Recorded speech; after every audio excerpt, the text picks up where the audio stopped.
L'hypertension pulmonaire thrombembolique chronique, en fait, c'est la conséquence d'un caillot au niveau des artères pulmonaires. Ce caillot, normalement, il se dissout. Mais chez certains patients, il persiste et il va aboutir à une élévation continue de la pression artérielle pulmonaire moyenne. Et ça va donc fatiguer le cœur et aboutir à des symptômes.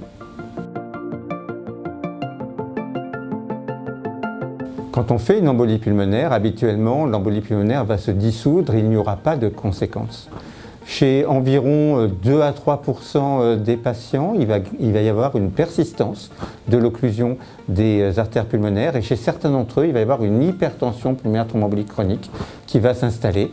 On considère en France chaque année qu'il y a environ, on va dire, quelques centaines de cas d'hypertension pulmonaire thrombembolique chronique. Et quand on regarde l'ensemble de la population française, il y a entre 20 et 50 cas d'hypertension pulmonaire thrombembolique chronique par million d'habitants actuellement sur le territoire.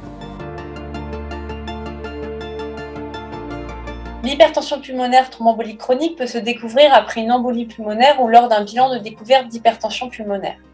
Une embolie pulmonaire grave, récidivante ou sans cause retrouvée, dite idiopathique, peut conduire à une hypertension pulmonaire thrombembolique chronique.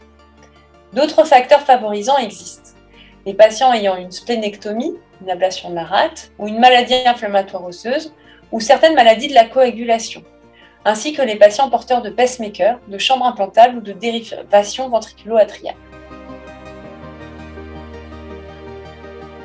Les symptômes de l'hypertension pulmonaire thromboembolique chronique ressemblent beaucoup à ceux d'autres maladies cardiaques et pulmonaires, comme l'essoufflement à l'effort, la fatigue, la douleur dans la poitrine, les palpitations cardiaques et la toux.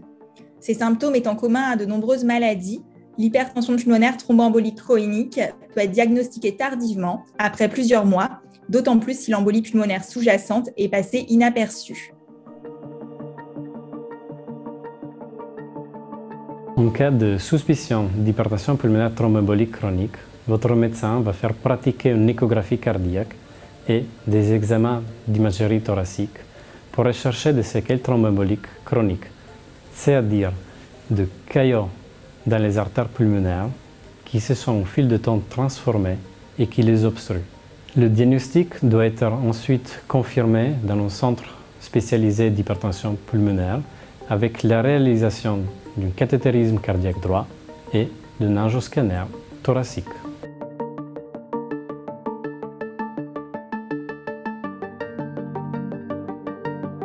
Le choix du traitement dépend de la localisation des caillots fibreux au sein des artères pulmonaires. Lorsque les caillots sont situés sur les artères de grosse taille, le traitement repose sur la chirurgie appelée endartériectomie pulmonaire qui permet de désobstruer les artères pulmonaires. Lorsque les caillots sont situés sur les artères de petite taille, le traitement repose habituellement sur l'association d'un ou plusieurs médicaments et sur l'angioplastie pulmonaire qui consiste à désobstruer les artères pulmonaires à l'aide de petits ballonnets. Le traitement anticoagulant dans l'hypertension pulmonaire thromboembolique chronique est indispensable car il évite la formation de nouveaux caillots dans les artères pulmonaires, ce qui pourrait aggraver la situation. C'est un traitement qui, dans cette indication, nécessite d'être pris tous les jours et pour toute la vie. Les traitements spécifiques utilisés dans l'hypertension pulmonaire thromboembolique chronique sont principalement des comprimés et ont plusieurs particularités. Ils sont prescrits par des médecins spécialistes sur une ordonnance valable 6 mois. Ils sont uniquement disponibles en pharmacie hospitalière.